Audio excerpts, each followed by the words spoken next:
So very good evening friends, hope all of you have watched the risk management video, and now we're going to see another important topic, startup finance. Do pay full attention, make use of it so that this video should be very handy before the exam. Briefly examine the various challenges that startup faces with regard to implementing the succession planning. First is founder mindset is different from corporate mindset and premature for startups to implement business succession, and founders are the face of startups. So what do you mean by founders mindset might be different from corporate mindset is the founder's brain are wired in a way that is how the traditional corporate manager will think, and also seasoned corporate leaders for example, someone who has spent a lot of years in corporate world, they might hesitate to join the startup because they might think they will not be recognized enough, and all the cynosure of attention will be only on the founder and all those things. So these are the various challenges with regarding to implementing succession planning in startups. So moving on to the next question, which so when does a startup is referred to as the unicorn? What are the features that a startup should have to be considered as a unicorn? A privately held startup and valuation of startup reaches $1 billion, and when emphasis is on rarity of success of such startup, and other common features include new ideas, disruptive innovation, consumer focus, and eye on technology, etc.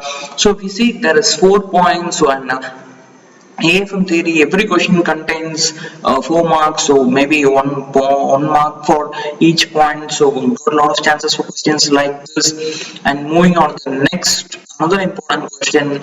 This video will be very handy because within 5 minutes, when you feel what needs to be revised before the exam, at the time it will be very handy. So what are the various characteristics of venture capital financing? The shortcut is HELL, HELL, H for high risk, E for equity participation, L for lack of liquidity, and L for long-term horizon. So that is with regarding to the venture capital financing. The minimum period is 10 years of investment and the maximum period is 10 years. And also venture capitals, they never hesitate to take risk. It works on the principle of high risk, high return. So when it comes to venture capital, risk is very it's a part of their routine, and without risk you can't expect dividend, be it in life as well as in venture capital. So these are the various characteristics of venture capital. Moving on to the next, one of the various advantages of bringing VC into the company is they inject long-term equity finance, it ensures solid capital base, and also the venture capital also is a network of contacts, and the venture capital is able to provide practical advice and assistance to the company based on the past experience, the setbacks. So the brains of their experience plays a pivotal role, and venture capital is a business partner. They share both the risk and rewards, and also venture capitalists are experienced in the process of preparing a company for an IPO. And after it, you would have noticed a lot of IPOs are coming, especially in the past 3 to 4 months. So this brings all the more importance and of having venture capital in the company. So another frequently asked question quite often is what are the various stages of venture capital, what are the risks involved? So the various stages is seed money, and seed money, then startup, then first stage, second stage, third stage, fourth stage. So what usually they will ask is they will give startup, or they will give what is the period to be identified, what are the risk perception, these two things like this. Any question might come, what are the various risk involved. So seed money is the initial lock-in period is 7 to 10 years, risk is very extreme, and startup is 5 to 9 years, very high. First stage is 3 to 7 years and risk is high, and second stage is 3 to 5 years and sufficiently high. Third stage, only after coming to the third stage the risk somewhat comes to medium level. Fourth stage is again 1 to 3 years. So that is third stage as well as fourth stage, the duration is same 1 to 3 years, and finally the fourth stage is 1 to 3, and now only it gets neutralized and it is low. So moving on to the next question, another frequently asked question is briefly elaborate the exit plan for venture capitalists. One is selling to the third parties, and second is that promoter will give a buyback commitment and a pre-agreed rate. So I repeat, first one is So first is selling to the third party, and next is buyback agreement. These are the various ways in which the venture capital can exit. So moving on to the next question. Briefly elaborate the structure of venture capital in India. So the one is domestic funds and another is the offshore fund. So the domestic funds is they are structured as a domestic vehicle for pooling of funds from the investor and a separate investment advisor. They carry the duties of asset manager. That is very important.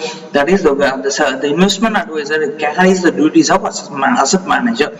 And offshore funds too. So the various offshore funds are offshore structure and unified structure. That is another very important concepts, so that you should keep in mind. So unified structure is when domestic investors are expected to participate in the fund. A unified structure is used and the overseas investors pool their assets in the offshore vehicle. That is the catch term, pool their assets in the offshore vehicle that invest in a locally management trust. So these two lines in the unified structure are very important. So I request you to quickly make notes so that you don't forget these terms. And moving on to the next question.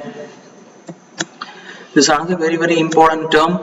So what is the criteria to be eligible as a startup in India? First is up to period of 10 years. Up to period of 10 years from date of incorporation if it is incorporated as a private limited company. So the catch term here is 10 years. And moving on to the next. The turnover of the entity in any of the financial year since incorporation and registration should be less than rupees 100 crores, and also entities working towards innovation, development or improvement of products or processes or services, or if it is a scalable business model with a high potential of employment generation or wealth creation. So this is with regarding to, for example, this question comes for 4 marks. Up to, if you write till year, there will be 0.5, and if you write these things also 0.5. That is exactly how marks are rewarded in exam. So moving on to the last question before which we wrap it up. So as I promised, within 6 to 7 minutes we are able to go through this entire startup finance. So what are the major reasons for having that led to India becoming a sustainable environment for startups? This was asked 2 years back. The pool of talent, the cost-effective workforce, increasing use of internet technology, and a variety of funding options available. These are the various reasons that led to India becoming a sustainable environment for startups. I repeat: first is pool of talent, next is cost-effective workforce, next is increasing use of internet technology, then variety of funding options available. So these are the various things that led to India become sustainable force for startups. So may all of you make full use of it, revise it, at least watch the video at least 3 to 4 times, make quick notes, so that invest totally 30 to 40 minutes on startups. So you need not again have to keep coming back to it, because this is the time to keep on closing the topics and keep focusing on any pending areas and all those things. These 10 days are going to be very crucial for you, so make the most of it. Best wishes, keep on all the very best.